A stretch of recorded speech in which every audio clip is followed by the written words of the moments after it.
no me puedes lastimar.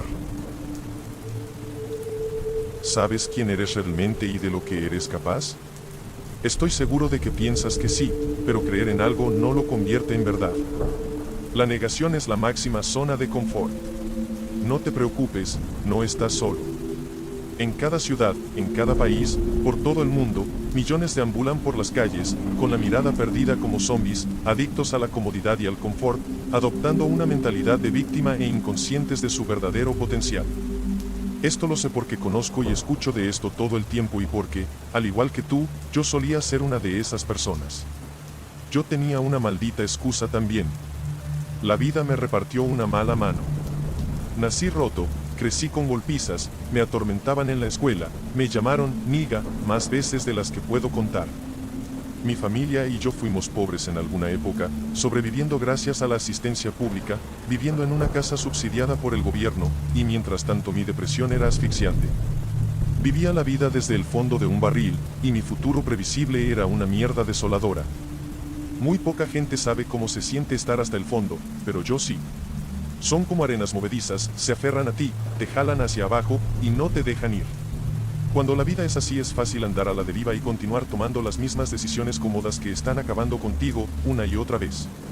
Pero la verdad es que todos tomamos habitualmente decisiones que nos autolimitan. Es tan natural como un atardecer y tan fundamental como la gravedad. Es la manera en la que están diseñados nuestros cerebros, y es la razón por la cual la motivación es una mierda. Incluso la mejor charla motivacional o atajo de autoayuda no es nada más que una solución temporal. No va a reconfigurar tu cerebro, no va a amplificar tu voz ni va a elevar tu vida. La motivación no cambia a nadie. La mala mano que era mi vida era algo que yo, y solo yo, podía enmendar. Así pues, busque el dolor, me enamore del autosufrimiento y eventualmente, pase de ser el cabrón más débil y miserable en el planeta a ser el hombre más duro que Dios jamás hizo, al menos eso me digo a mí mismo. Lo más probable es que hayas tenido una infancia mucho mejor que la mía e incluso ahora puede que tengas un nivel de vida bastante decente, pero no importa quién seas o quiénes sean tus padres o hayan sido, dónde vivas, en qué trabajes o cuánto dinero tengas, lo más probable es que estés viviendo cerca del 40% de tu verdadera capacidad. ¡Qué maldita vergüenza!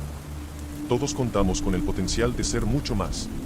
Hace algunos años fui invitado a formar parte en un panel en el Instituto de Tecnología de Massachusetts. Nunca había puesto un pie en una sala de conferencias siendo estudiante. Apenas me gradué de la preparatoria, no obstante, estaba en una de las instituciones más prestigiosas del país para discutir sobre fortaleza mental con un puñado de otros panelistas. En un punto de la discusión, un estimado profesor del MIT dijo que cada uno tenemos limitaciones genéticas. Techos infranqueables. Que simplemente hay algunas cosas que no podemos hacer sin importar qué tan mentalmente fuertes seamos. Cuando alcanzamos nuestro techo genético, la fortaleza mental ni siquiera entra en la ecuación. Todas las personas en la sala parecían aceptar esta versión de la realidad, pues este profesor titular de gran experiencia era reconocido por su trabajo de investigación sobre fortaleza mental. Se trataba del tema de investigación de su vida, aunque también se trataba de un montón de tonterías y en lo que a mí respecta está utilizando la ciencia para facilitarse la vida. Había permanecido callado hasta ese entonces porque estaba rodeado de todas estas personas inteligentes, sintiéndome un tonto, pero una persona en la audiencia notó el rostro que hice y me preguntó si estaba de acuerdo. Y si tú me haces una pregunta directa, no responderé con timidez. Hay algo sobre qué decir sobre vivir una experiencia en vez de estudiarla, fue lo que dije y entonces giré hacia el profesor. Lo que ha dicho es cierto para la mayoría, pero no para el 100%, siempre habrá un por ciento conformado por quienes estamos dispuestos a hacer el esfuerzo de desafiar a las probabilidades. Proseguí a explicar lo que sabía de mi propia experiencia. Que cualquiera puede convertirse en una persona completamente distinta y alcanzar lo que llamados expertos, como el profesor, claman que es imposible, pero toma mucho corazón, voluntad y una mente blindada. Heráclito, un filósofo nacido en el Imperio Persa durante el V siglo a.C., tenía razón cuando escribió sobre los hombres en el campo de batalla. De cada 100 hombres, 10 no deberían de siquiera estar ahí, 80 son meros blancos, 9 son los verdaderos combatientes y tenemos suerte de tenerlos, pues ellos librarán la batalla, pero hay uno que es un guerrero. Desde el momento en que tomas tu primer aliento, te vuelves candidato a morir. También te vuelves candidato para encontrar tu grandeza y convertirte en ese único guerrero, más depende de ti equiparte para la batalla que se avecina. Solo tú puedes dominar tu mente, lo cual es necesario para vivir una vida audaz llena de logros que la mayoría considera fuera de sus capacidades. Yo no soy un genio como esos profesores del MIT, pero sí soy un guerrero único. Y la historia que estás a punto de escuchar, la historia de mi miserable vida, te mostrará un camino probado hacia el autodominio y te empoderará para enfrentar tu realidad, hacerte a ti mismo responsable, empujarte más allá del dolor, enseñarte a amar lo que temes, a que disfrutes del fracaso, a que vivas tu máximo potencial y para que averigües quién eres en verdad. Los seres humanos nos transformamos a través del estudio, el hábito y las historias. A través de mi historia conocerás de lo que el cuerpo y la mente son capaces cuando son llevados a su límite y de cómo se llega hasta ese punto. Porque cuando estás determinado, lo que sea que esté frente a ti, sea racismo, sexismo, lesiones, divorcios, depresión, obesidad, tragedia o pobreza, se convierte en combustible para tu metamorfosis. La serie de pasos que escucharás aquí da cuenta de un algoritmo evolutivo, uno que arrasa barreras, resplandece de gloria y entrega paz duradera. Espero que estés preparado, es tiempo de ir a la guerra contigo mismo. Capítulo 1. Hubiera sido una estadística más. Encontramos el infierno en un hermoso vecindario. En 1981, Williamsville ofrecía el mejor mercado inmobiliario de Buffalo, Nueva York. Arbolado y amigable, sus seguras calles estaban salpicadas de casas pintorescas habitadas por ciudadanos modelo. Doctores, abogados, ejecutivos de plantas de acero, dentistas y jugadores profesionales de fútbol vivían ahí con sus hermosas esposas y sus 2 o 3 hijos. Los autos eran nuevos, las calles estaban recién barridas y las posibilidades eran ilimitadas. Estamos hablando del vivo y palpitante sueño americano. El infierno era un lote en la esquina de la calle Paraíso. Ahí vivíamos en una casa de madera blanca de 2 pisos y 4 pilares que enmarcaban la cochera delantera, el cual llevaba al césped más amplio y verde de todo Williamsville. Teníamos un huerto de vegetales en el jardín de atrás y un garaje para 2 autos, un Rolls-Royce 1962 Silver Cloud, un Mercedes-Benz 450 SLC 1980 y en la entrada un nuevo y reluciente Corvette de 1981 color negro. Todos en la calle Paraíso vivían cerca de la cima de la cadena alimenticia y basándonos en las apariencias, la mayoría de nuestros vecinos pensaban que nosotros, la supuesta, feliz y equilibrada familia Gaggins, éramos la punta de la lanza. Pero las superficies brillantes reflejan mucho más de lo que revelan. Éramos vistos casi todas las mañanas de la semana reunidos en la entrada de la casa a las 7 a.m. Mi padre Trunis Gaggins no era alto, pero sí era guapo y de complexión física de boxeador. Usaba trajes a la medida, su sonrisa era cálida y amplia, se veía exactamente como un hombre de negocios exitoso en camino al trabajo. Mi madre Jackie era 17 años más joven que mi padre, era delgada y hermosa, mientras que mi hermano y yo éramos niños pulcros, bien vestidos con pantalones de mezclilla, camisas de botones en colores pastel y cargados con nuestras mochilas como los demás niños, como los niños blancos. En nuestra versión de América pudiente, cada entrada de cada casa era un escenario para saludar y asentir con la cabeza antes de los padres e hijos partieran rumbo al trabajo y la escuela. Cada vecino veía lo que quería ver, nadie investigaba más a fondo. Menos mal, la verdad era que la familia Gaggins acababa de regresar de haber pasado la noche completa en el barrio y si la calle Paraíso era el infierno, yo vivía con el diablo en persona. Tan pronto como nuestros vecinos cerraban sus puertas o doblaban la esquina, la sonrisa de mi padre se transformaba en un ceño fruncido. Nos ladraba órdenes y luego se iba a dormir, pero nuestro trabajo no había terminado ahí. Mi hermano Trunis Jr. y yo debíamos ir a algún lugar y dependía de nuestra desvelada madre llevarnos. Estaba en el primer grado de educación básica en 1981 y vivía en un aturdimiento escolar muy grave. No porque las clases fueran difíciles, sino porque no podía mantenerme despierto. La voz melódica de la maestra era una canción de cuna para mí, mis brazos cruzados sobre mi escritorio eran una cómoda almohada y sus palabras bruscas, cuando me encontraba durmiendo eran una molesta alarma de despertador que no dejaba de sonar. Los niños así de pequeños son esponjas sin fin, absorben el lenguaje y las ideas a la velocidad de la luz para establecer la base sobre la cual la mayoría de las personas construyen habilidades de por vida, como leer y deletrear o las operaciones matemáticas básicas, pero como yo trabajaba por las noches, no podía concentrarme en nada la mayoría de las mañanas, excepto en tratar de mantenerme despierto. El recreo y la clase de educación física eran campos minados completamente distintos, en el patio de juegos mantenerme lucido y despierto era la parte sencilla, la parte difícil era esconderme, no podía permitirme arremangar mi camisa, tampoco podía usar shorts, los moretones que tenía marcados eran señales de alerta y no podía mostrarlos porque si lo hacía sabía que vendría aún más. No obstante, en el patio de juegos y en el salón de clases sabía que estaba seguro, al menos por un rato, era el único lugar donde mi padre no podía alcanzarme, al menos no físicamente. Mi hermano atravesó por lo mismo en 6º grado, su primer año de educación media, él tenía sus propias heridas que esconder y sus propias horas de sueño que recuperar, porque una vez que la campana sonaba, la vida real comenzaba. El viaje a Williamsville al distrito Masten al este de Buffalo tomaba alrededor de media hora, pero bien podría haber estado a un mundo de distancia. Como la gran parte del este de la ciudad de Buffalo, Masten era un vecindario de mal aspecto en un barrio de clase trabajadora y de mayoría negra. Sin embargo, a inicios de 1980, no era todavía completamente un jodido gueto. En ese entonces la planta de acero Bethlehem todavía operaba y Buffalo era la última gran ciudad acerera de Estados Unidos. La mayoría de los hombres en la ciudad, blancos o negros, tenían empleos sólidos y sindicalizados y ganaban un salario digno, lo cual significaba que a los negocios en Masten les iba bien. Para mi padre siempre había sido así. Cuando mi padre tenía 20 años poseía una concesión de distribuidor de Coca-Cola y 4 rutas de entregas en el área de Buffalo. Ese es buen dinero para un hombre joven, pero él tenía sueños más grandes y el ojo bien puesto en el futuro. Su futuro tenía 4 ruedas y música de disco funk de fondo. Cuando una pastelería local tuvo que cerrar, él arrendó el edificio y construyó una de las primeras pistas de patinaje de Buffalo. 10 años más tarde, Scotland había sido traspasado a un edificio en la calle Ferry y ya se expandía por casi una cuadra entera en el corazón del distrito Masten. Mi padre abrió entonces un bar arriba de la pista, al cual nombró Vermilion Room. En la década de 1970, ese era el lugar de moda en el este de Buffalo y es donde conoció a mi madre cuando ella tenía tan solo 19 años y él 36. Era la primera vez que mi madre estaba lejos de casa. Jackie tuvo una educación de la Iglesia Católica. Trunnis era el hijo de un pastor y conocía el lenguaje lo suficientemente bien como para hacerse pasar por un creyente, lo cual le atraía a ella. Pero seamos honestos, ella estaba igualmente embriagada por su encanto.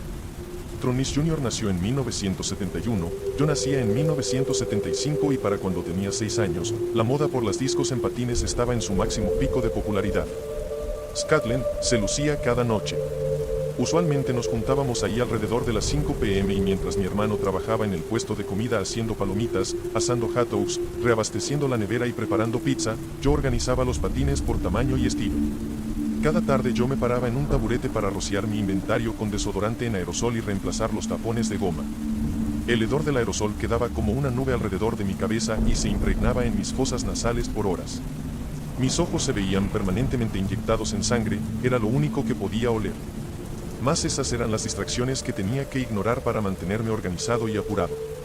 Porque mi papá, quien trabajaba en la cabina del DJ, estaba siempre observándonos y si alguno de esos patines se perdía, significaba que yo me jodería. Antes de que las puertas se abrieran yo ya había pulido el suelo de la pista de patinaje con un trapeador que era del doble de mi tamaño. Alrededor de las 6 p.m., mi madre nos llamaba a cenar en la oficina trasera. Esa mujer vivía en un estado permanente de negación, pero su instinto maternal era verdadero e intentaba lucirlo y hacerlo sobresalir, aferrándose a cualquier jodida pizca de normalidad.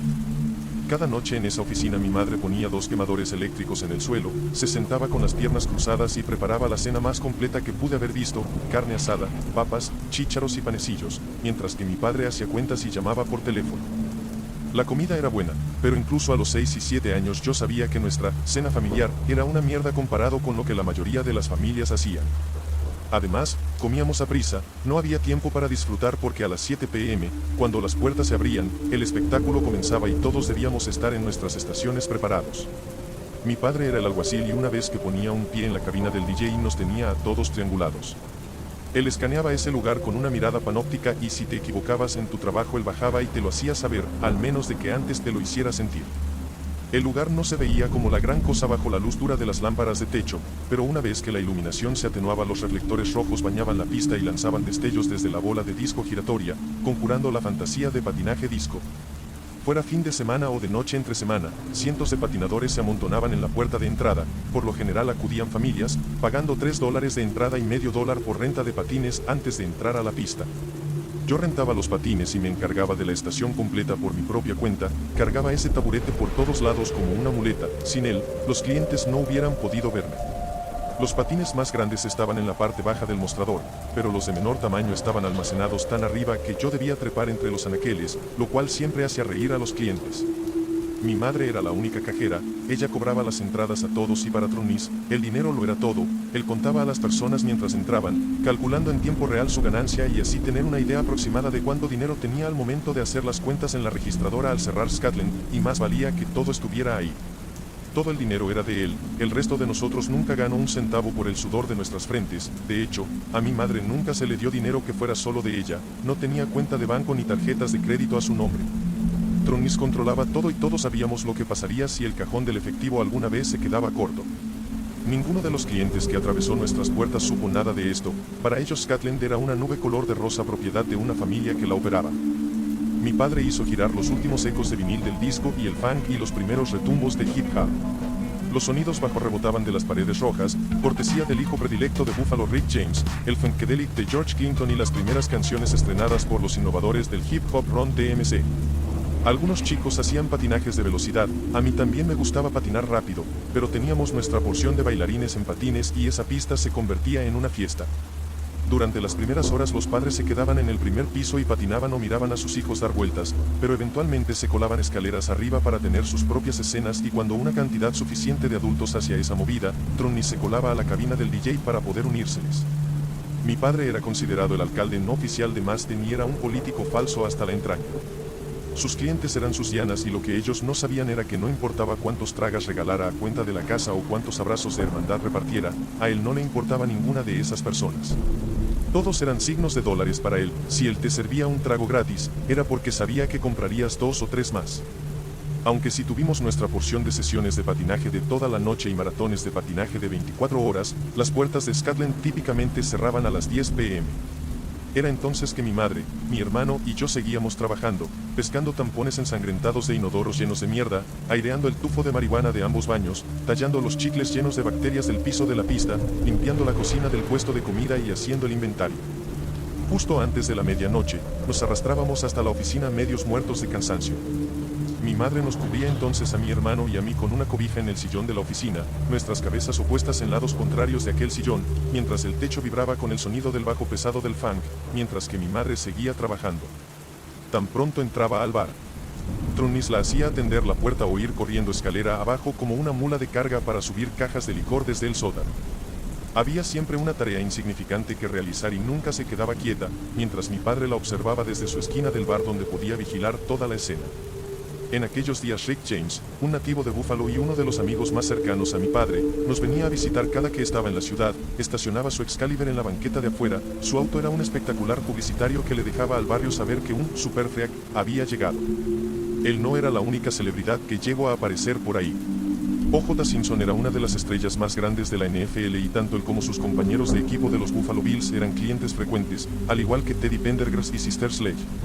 Tal vez si hubiese sido mayor o mi padre hubiese sido un buen hombre, hubiera tenido cierto orgullo en ser parte de un momento cultural como ese, pero a los niños pequeños no les interesan esos asuntos. Es casi como que, sin importar lo que nuestros padres sean o lo que hagan, todos nacemos con una brújula moral correctamente calibrada. Cuando tienes 6, 7 u 8 años, tú sabes lo que se siente bien y lo que se siente mal, y cuando naces en medio de un ciclón de terror y dolor, sabes que no es necesario que las cosas sean así y esa verdad te fastidia como una astilla en tu atormentada mente. Puedes elegir ignorarla, pero esa ligera punzada está siempre ahí mientras los días y las noches se funden en una sola memoria borrosa. Sin embargo, algunos momentos sí sobresalen y uno en el que estoy pensando justo ahora y hasta la fecha me persigue, fue la noche que mi madre entró al bar antes de lo esperado y encontró a mi padre coqueteando con una mujer como 10 años más joven que ella. Tronnis la vio mirándolos y encogió los hombros mientras mi madre le levantaba los ojos y se empinaba 2 tragos de whisky para calmar sus nervios. Él notó la reacción y no le gustó ni un poquito.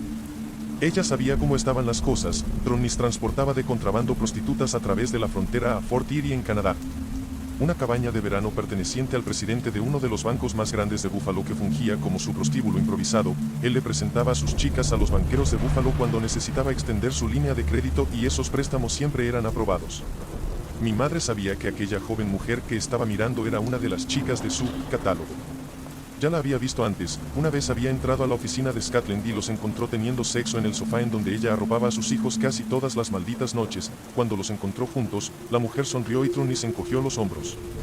No, mi madre no era ingenua, pero verlo con sus propios ojos siempre le ardía. Alrededor de la medianoche, mi madre manejó con uno de los guardias de seguridad al banco para realizar un depósito. Él le rogó que dejara a Tronnis, le dijo que lo abandonara esa misma noche, tal vez sabía lo que estaba por venir, ella lo sabía también, pero no podía huir porque carecía de cualquier recurso propio y no iba a dejarnos a nosotros en manos de mi padre. Además, no tenía ningún derecho de bienes mancomunados porque Tronnis siempre se había negado a casarse con ella, lo cual era un acertijo que hasta ahora estaba comenzando a resolver. Mi madre provenía de una sólida familia de clase media y siempre había sido del tipo virtuoso. Tronnis resentía eso de ella, trataba mejor a sus rameras que a la madre de sus hijos y como resultado la tenía atrapada. Ella era 100% dependiente de Trunis y si ella quería marcharse, tendría que irse sin nada en absoluto. Mi hermano y yo nunca dormimos bien en Scotland, el techo vibraba demasiado debido a que la oficina estaba directamente debajo de la pista de baile. Cuando mi madre entró aquella noche, yo estaba despierto, ella me sonrió, pero yo noté sus lágrimas en sus ojos y recuerdo oler el whisky en su aliento cuando me tomó en sus brazos lo más gentilmente que pudo. Trunis entró después que ella, desaliñado y molesto, sacó una pistola debajo del cojín donde yo dormía, me la enseñó y sonrió mientras la guardaba debajo de la pierna del pantalón en una pistolera en su tobillo. En la otra mano había 2 bolsas de mercado de papel llenas con casi $10,000 en efectivo. Hasta este punto, era una noche como cualquier otra, mis padres no hablaron en camino a casa, aunque la tensión entre ellos se estaba cocinando a fuego lento. Mi madre se estacionó en la entrada de la casa en calle Paraíso justo antes de las 6 a.m., un poco temprano para nuestros estándares. Trunis se bajó del auto tambaleándose, desactivó la alarma, puso el dinero en la mesa de la cocina y subió las escaleras. Nosotros lo seguimos y mi madre nos arropó a mi hermano y a mí en nuestras camas. Me dio un beso en mi frente y apagó la luz antes de dirigirse hacia la habitación principal donde se encontró a mi padre esperándola, acariciando su cinturón de cuero. A Trunis no le gustaba ser mirado mal por mi madre, particularmente en público. Este cinturón viajó desde Texas solo para azotarte. Dijo calmadamente, entonces comenzó a lanzarle latigazos, con la hebilla por delante. Algunas veces mi madre se defendía y lo hizo esa noche. Ella le arrojó un candelero de mármol en la cabeza, él lo esquivó y pegó contra la pared. Ella corrió hacia el baño, cerró la puerta con llave y se acurrucó de miedo sobre el excusado. Él pateó la puerta hasta tirarla y la azotó con fuerza. La cabeza de mi madre se estrelló contra la pared. Ella apenas estaba consciente cuando él la tomó del cabello y la arrastró por el pasillo. Para entonces mi hermano y yo habíamos escuchado la violencia y lo vimos arrastrarla todo el trayecto escaleras abajo hasta ponerla en cuclillas sobre ella con el cinturón en la mano. Ella estaba sangrando de la sien, del labio y la visión de su sangre activó un detonador dentro de mí. Corrí bajando las escaleras y salté sobre él, golpeando mis pequeños puños contra su espalda y rasguñando sus ojos. Lo tomé desprevenido y cayó a una rodilla. Yo lo golpeaba montado encima de él. No lastimes a mi madre. Yo gritaba, él me arrojó al suelo, se abalanzó hacia mí con cinturón en mano, luego volteó a ver a mi madre. Estás criando a un gángster. Yo me hice bolita en el suelo mientras que él me azotaba con su cinturón, podía sentir cómo me salían los moretones en la espalda mientras mi madre se arrastraba hasta el panel de la alarma cerca de la puerta principal, presionó el botón de pánico y la casa explotó en estruendo. Él se congeló, miró hacia el techo, pasó la manga y abrochó su cinturón y se fue al segundo piso a lavarse todo ese odio y maldad. La policía venía en camino y él lo sabía. El alivio de mi madre duró poco tiempo. Cuando llegaron los policías, Trunis se encontró con ellos en la puerta, miraron por encima de su hombro a mi madre, quien se encontraba de pie varios pasos detrás de él, con su cara hinchada y manchada con sangre seca, pero esos eran otros tiempos y mi madre fue ignorada. Trunis les dijo que no había sido nada, solo un poco de necesaria disciplina doméstica. Miren esta casa. Parece que maltraté a mi esposa. Le doy abrigos de bison, anillos de diamantes, me parto el lomo para darle todo lo que quiere, y ella me arroja un candelero de mármol a la cabeza. Está demasiado mimada. Los policías reían con mi padre mientras él los acompañaba a su patrulla. Se retiraron sin hablar con mi madre. Mi padre no volvió a golpearla esa mañana, no era necesario, el daño psicológico ya estaba hecho. A partir de ese punto estaba claro para nosotros que, en lo que a mi padre y a la ley correspondía, era temporada de caza y nosotros éramos las presas. Durante el próximo año nuestro itinerario no cambió mucho y las golpizas continuaron. Mientras tanto mi madre intentaba cubrir la oscuridad con retazos de luz. Ella sabía que yo quería ser un Boy Scout, así que me inscribió en una tropa local. Aún recuerdo haberme abotonado mi traje azul marino de Scout Lobato un sábado por la mañana. Me sentía orgulloso portando un uniforme y sabiendo que, al menos por unas cuantas horas, podía pretender que era un niño normal. Mi madre sonreía al tiempo que nos dirigíamos a la puerta. Mi orgullo, su sonrisa, no se debían únicamente a los malditos Scouts, emergían desde un lugar mucho más profundo. Estábamos tomando acción para encontrar algo positivo para nosotros en una situación desoladora. Era la prueba de que importábamos, de que no éramos completamente impotentes. Fue entonces que mi padre llegó a casa del Vermilion Room. ¿A dónde van ustedes dos? Yo veía hacia el suelo, mi madre se aclaró la garganta. Estoy llevando a David a su primera reunión de los Lobatos Scouts. Dijo ella en voz baja. Al carajo, no lo harás. Dijo mi padre. Yo lo volteé a ver y él se rió de mí, mientras mis ojos se llenaban de lágrimas. Vamos a las carreras. Cerca de una hora después llegamos a Batavia Downs, un hipódromo de trotones de esas donde los jinetes van detrás de los caballos en un cochecito ligero. Mi padre comenzó a apostar tan pronto atravesamos la puerta. Durante horas los tres lo mirábamos hacer apuestas tras apuestas, fumar en cadena, beber whisky y hacer un gran escándalo cuando cada uno de los caballos por los que apostó ese día y perdía su dinero. Al tiempo que mi padre se enfurecía con los dioses del azar y hacia el ridículo, yo intentaba volverme lo más pequeño posible cuando las personas pasaban por delante de mí, pero aún así llamaba la atención. Era el único niño scout de raza negra que habían visto en sus vidas y mi uniforme era una mentira y yo era un farsante. Trunnis perdió miles de dólares ese día y no dejó de hablar al respecto durante todo el camino de regreso a casa, con su garganta rasposa irritada por la nicotina. Mi hermano y yo íbamos en el estrecho asiento trasero y cada vez que escupía por la ventana, su flema hacía efecto de boomerang directo hacia mi cara. Cada gota de su asquerosa saliva que caía en mi piel, me quemaba como un veneno e intensificaba mi odio. Había aprendido desde hace mucho tiempo que la mejor manera de evitar una golpiza era volverme lo más invisible que pudiera, evitar la mirada, flotar fuera de mi cuerpo y esperar a pasar desapercibido. Era una práctica que todos habíamos perfeccionado con los años, pero yo, ya estaba harto de toda esta mierda, ya no me escondería más del diablo. Esa tarde, al mismo tiempo que viraba el auto hacia la autopista dirigiéndose a casa, continuando con sus divagaciones, yo lo miré retadoramente desde el asiento trasero. ¿Alguna vez has oído la frase, fe sobre miedo? Pues para mí era, odio sobre miedo. Trunnis percibió mis ojos en el retrovisor y dijo, ¿Tienes algo que decir? no debimos haber ido a las carreras en primer lugar, le dije. Mi hermano me volteó a ver como si me hubiera vuelto completamente loco. Mi madre se retorció de su asiento. Di eso una vez más. Trunnis gritó, sus palabras salieron lentas, goteando de horror. Yo no dije más nada, así comenzó a intentar alcanzarme por detrás del asiento para golpearme, pero yo era tan pequeño que me resultaba fácil esconderme. El auto se movía de derecha a izquierda por la carretera, pues él tenía medio cuerpo girado en mi dirección, lanzando golpes al aire, apenas si había alcanzado a tocarme, lo cual lo hizo enojarse aún más. Permanecimos en silencio hasta que recuperó el aliento. Cuando lleguemos a casa, te vas a quitar la ropa, me dijo. Eso era lo que decía cuando estaba listo para propinar una golpiza seria y no había manera de evitarla. Hice lo que me dijo, me dirigí a mi habitación, cerré la puerta tras de mí, apagué las luces y me acosté boca abajo en la esquina de la cama con mis piernas colgando en un extremo, mi torso estirado y mi trasero al descubierto. Ese era